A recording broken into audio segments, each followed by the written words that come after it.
China and the Philippines have agreed to set up an emergency hotline to prevent future escalation in the South China Sea. It's the first time the two countries are setting up a direct line at the presidential level to handle such disputes. Manila has accused China's Coast Guard of hostile manoeuvres in the contested waters. Beijing says Philippine ships have in the past encroached on Chinese territory despite repeated warnings. Barnaby has more now from Manila.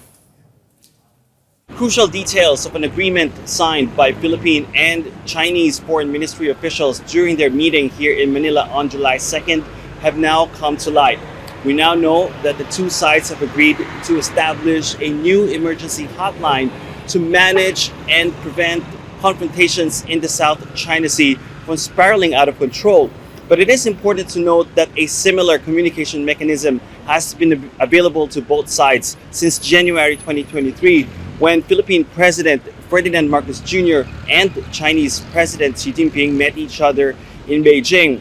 But that mechanism was only available to officials in the lower bureaucracy of both governments. Now, this new agreement would involve higher level officials as high as Chinese Foreign Minister Wang Yi and Philippine Foreign Affairs Secretary Enrique Manalo, even as high as representatives of the offices of presidents of both countries.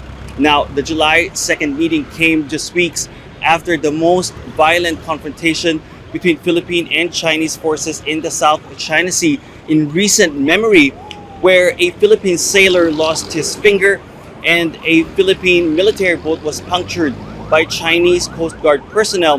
But these actions were described by China as lawful enforcement measures.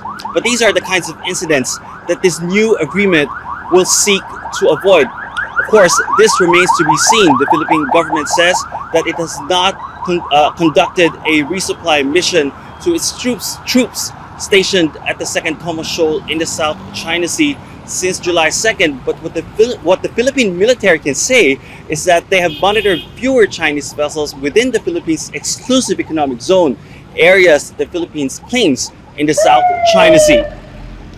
Barnaby, Al Jazeera, Manila. Make sure to subscribe to our channel to get the latest news from Al Jazeera.